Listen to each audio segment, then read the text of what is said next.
Bienvenido a tus clases de economía y política. Hace un tiempo hice un video explicando qué cosa es el socialismo. Sin embargo, como el tema es bastante denso, bastante amplio, me viene la necesidad de hacer más videos a fin de poder explicar este tema desde una concepción más detallada, a fin de que lo puedas entender un poco mejor. Aviso, si es tu primera vez en el canal, te cuento de que en este canal nos tomamos muy en serio la economía y la política, pero lo explicamos de una manera sencilla. Si tienes alguna duda o alguna consulta, déjala en los comentarios y oportunamente te estaremos atendiendo. Veamos. Viajemos en la máquina del tiempo. Estamos en 1840. El mundo vive un proceso de revoluciones, un proceso de cambio, un proceso de guerras. Es en este contexto que cualquier texto, cualquier libro que se publique que tenga que ver con esos temas va a tener bastante acogida. Volvamos al presente. En la actualidad, hace poquito nada más acá en el Perú, hemos tenido un presidente, Martín Vizcarra, el cual se presume, según varios sectores, ha estado asociado a actos de corrupción. Es en este contexto donde se hacen esas presunciones, donde el expresidente se le hace una serie de citaciones al Congreso, se le presenta una serie de denuncias, que un escritor peruano presenta un libro, saca un libro que se llama Perfil de Lagarto, donde habla acerca o escribe acerca de estos sucesos de corrupción según su investigación, en el cual el expresidente Vizcarra estaría envuelto. Entonces sale el libro Perfil de Lagarto y todo el mundo, wow, lo máximo, se arma toda una intención, se arma toda una curiosidad y la gente empieza a comprar ese libro. Si no has leído el libro Perfil de Lagarto, en la descripción te voy a dejar una entrevista al autor para que lo puedas conocer un poco más. Entonces volvemos a 1840, en el mundo de nuevo está viviendo un proceso de cambios, un proceso de revoluciones, y se encuentran dos personas, Karl Marx y Friedrich Engels, o Federico Engels, como quieras llamar. Entonces luego se encuentran y se dan cuenta que tienen ideas similares, de que tienen la orientación socialista bastante similar, y entonces deciden colaborar y escribir algo, generar alguna teoría que posteriormente sea validada, sea aplicada. Es así que nacen dos textos muy importantes: el Manifiesto Comunista y la obra máxima de Karl Marx, El Capital. Entonces, en estos textos que ellos tienen, ellos piensan para ese tiempo, 1840 y algo, de que con su teoría del socialismo-comunismo van a terminar con los problemas de la humanidad. Ellos ya creen que esa es la solución, la respuesta para todo, y entonces le ponen ganas, le echan fuerza para poder escribir ese libro. Vamos a ver a Marx. Marx, para algunas personas, pues él es prusiano, para otros es alemán. Sin embargo, Marx viene de una familia clase media baja. Marx, su padre quería que sea abogado, pero a Marx no le gustaban las leyes, más le gustaba la filosofía, teorizar, le gustaban ese tipo de cosas, y él nunca tuvo un trabajo en una empresa. Nunca trabajó en una empresa, nunca condució una planta. Era un tipo que generaba bastante tertulia, hablaba bastante, se reunía con círculos académicos ahí como universitarios y le gustaba mucho estar en bares, le gustaba mucho el trago, y a partir de ahí creyó conocer el mundo. Entonces, Marx, la teoría que tenía era bastante teórica, porque él no había conocido a la empresa desde adentro, no había trabajado por una empresa, no se había formado una empresa, no había construido una empresa. Sin embargo, él tenía su teoría. Por el otro lado, Engels sí era una persona que tenía una familia casi aristocrática, tenía dinero, su papá era un comerciante, negociante bastante exitoso, y él abogaba como que por los derechos, pues, de los trabajadores, se preocupaba porque los trabajadores tengan justicia, tengan igualdad. Entonces es así que nacen las teorías de estas personas. La teoría de Marx y la teoría de Engels inicialmente fueron propuestas para dos países, que fueron Alemania e Inglaterra, que vivían como que la cúspide de la producción. Hoy eran países industrializados, con mucha mano de obra barata, con diferencias sociales muy marcadas, pero que eran como que parecidos en cuanto a la producción porque estaban industrializados. Marx y Engels hacen su teoría socialista primero socialista, luego comunista para estos países. ¿Por qué? Porque al ser países industrializados, como que las clases sociales no se difieren mucho. Tienes al empresario, supervisores o capataces de planta, y obreros. Por ahí una que otra especialidad, pero no difieren mucho. Entonces, cuando ellos hacen estas teorías, las hacen para esos países. No las hacen para países agricultores como China o como Rusia. No lo hacen para países pobres como el Perú. Lo hacen para países ya desarrollados. Entonces, eso es número uno. Número dos, en la teoría de Marx y de Engels, primero que en ese tiempo se vivía esclavitud. las mujeres no tenían derecho a voto ni a pensar siquiera, ni a opinar. Tercero, no había el tema de telecomunicaciones, o sea, todo era escrito, máximo telegrama. Y por último, no había el tema, el comercio internacional era bastante chiquito, bastante pequeño. Entonces, al momento de ellos generar su teoría, tenían bastantes limitantes. Y sobre todo, cuando ellos fundan su teoría, tanto en el Manifiesto Comunista como en el Capital, en esos libros muy importantes que te voy a dejar en la descripción, el Manifiesto Comunista, si no lo has leído. Entonces, ellos, cuando forman su teoría, tenían una variable muy complicada que era la psicología. Cuando tú haces un modelo en economía, por ejemplo, en el caso del estudio, tú dices, oye, si yo estudio más, yo voy a sacar buenas notas. Ese es tu modelo. Eso quiere decir que tu modelo es X igual horas de estudio por la cantidad de horas. Entonces, si tú le subes a la cantidad de horas, sube la probabilidad de que tú tengas éxito. Entonces, pero tú en ese modelo dejas un montón de cosas variables. Dejas variable como que se te vaya la luz, dejas variable como que no tengas un mal profesor, dejas variable como que tu capacidad intelectual no sea muy desarrollada, dejas un montón de variables, simplificas un modelo. ¿Por qué? Porque los modelos económicos son simplificaciones de la realidad.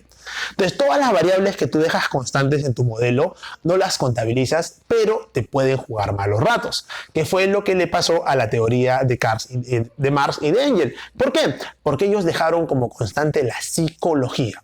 Para 1840-45, cuando salen sus libros, los estudios de psicología en el mundo eran nada, venían de la Grecia antigua. De hecho, recién en 1848 la psicología se empezó a ver como ciencia.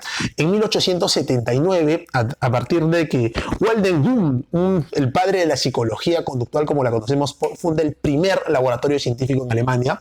Y en 1885, cuando Sigmund Freud, el padre del psicoanálisis, funda su teoría, su corriente de pensamiento, es como que nace la psicología y se le empieza a dar importancia al pensamiento, a la psiquis de la persona. Entonces, de entrada, cuando Marx y Engels sacan su manifiesto comunista y su libro El Capital, ya iban mal. ¿Por qué? De nuevo, no había telecomunicaciones, no había derecho a las mujeres, había esclavitud y no contaban con la variable psicológica, que la persona piensa, que la persona tiene sentimientos y que tiene aspiraciones. Sin embargo, en la teoría de Marx y de Engels, en su manifiesto comunista, ellos tienen 10 puntos, que te voy a dejar en la descripción para que los revises junto con el libro del manifiesto comunista. Ellos tienen 10 puntos que son los siguientes. Primero, en el socialismo, porque ellos hablan del socialismo, primero, no hay propiedad. Todo es del Estado, papá Estado es dueño de todo. Segundo, los impuestos siempre van a ir subiendo. ¿Por qué? Para darle más fuerza al Estado, para que el Estado tome una serie de medidas para todos. Tercero, no hay herencias. Olvídate de las herencias. Si tus papás tuvieron dinero, no te lo van a dejar. Olvídate de eso. Cuarto, los inmigrantes, la gente que viene de otros países, no tiene propiedad. De hecho, ellos les cierran las fronteras al comercio exterior. No hay comercio exterior. Quinto, crédito, solamente lo del Estado. Olvídate de los bancos, dejan de existir los bancos. Sexto, no hay medios de comunicación. Olvídate que tú vas a sacar tus videos en TikTok, que vas a hacer tus en vivo. No, ahí se acabó. Séptimo, las empresas estatales crecen y crecen y crecen hasta que ya desaparezcan. Igualdad de trabajo, ya sea que tú seas más inteligente, más fuerte, más trabajador, más atento que yo, tenemos los mismos derechos. Y la industria y la manufactura toman mucha fuerza. Y por último, la educación es gratuita. Y para algunos autores, para unos traductores, hay una controversia. Algunos dicen de que ellos fomentaban la explotación infantil, el trabajo infantil. Otros dicen que no, que la protegían. Sin embargo, son esas 10 ideas que una nación debería cumplir para estar en socialismo. Esa es la primera fase del plan de la idea de Marx. Una vez que una nación cumple esas 10 variables, a partir de ahí recién pasa a algo que se llama comunismo.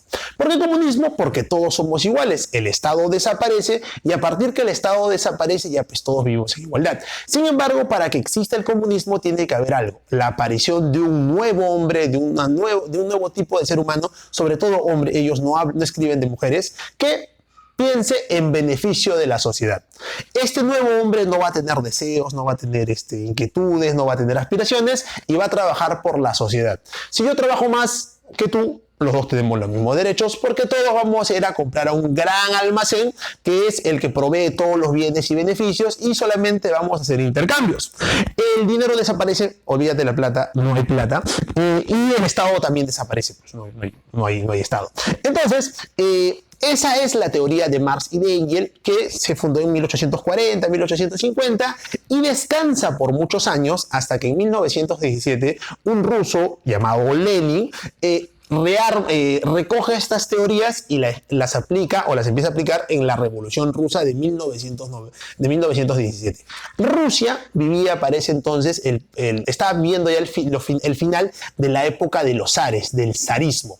Entonces, Lenin se da cuenta pues, que los zares eran muy abusivos, muy opresores, y junto con Trotsky y con Stalin hacen el golpe, inician la Revolución Rusa y toman el control de Rusia, siendo Rusia la primera nación o el primer imperio en empezar a aplicar medidas socialistas.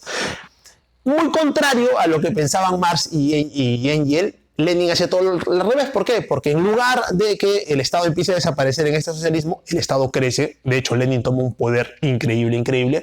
Y segundo, sí existe la esclavitud. ¿Por qué? Porque Lenin aplica los gulags. ¿Qué eran los gulags? Campos de concentración donde trabajaban los esclavos.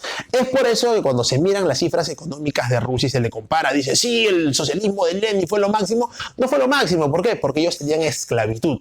Cuando tú tienes esclavitud, no es bueno comparar un país que tiene esclavitud. ¿Por qué? Porque los esclavos trabajan las 24 horas. Entonces, como que tienes ventaja sobre los países que no aplican esclavitud cuando los comparas en la escala económica.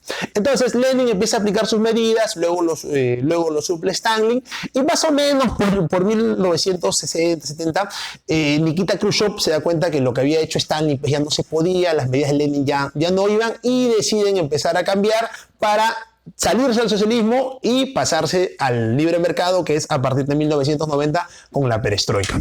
Otro país donde se aplican las medidas socialistas, el siguiente país donde se aplican las medidas socialistas es China, o la que es ahora la República Popular China, a través de Mao Zedong. Mao Zedong llega al poder en 1949 y a partir de que llega al poder en 1949 empieza a aplicar una serie de medidas donde se destaca algo que se llama el Gran Salto.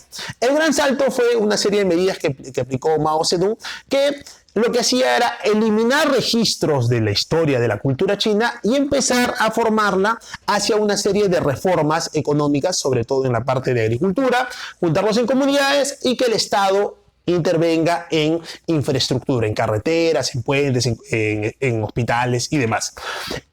El problema de la revolución, el problema de las medidas de Mao Zedong es que en un momento se hacen insostenibles. China empieza a fabricar acero para compararse con Rusia y con Inglaterra, pero su acero era de mala calidad y lo dejan de comprar. Segundo, que empiezan a haber una serie de descontentos populares, una serie de revueltas. Y tercero, empieza a haber una serie de desastres naturales que hace imposible que las medidas se puedan continuar. Sin embargo, Mao Zedong se atornilla al poder y recién sale de él en su muerte en 1976.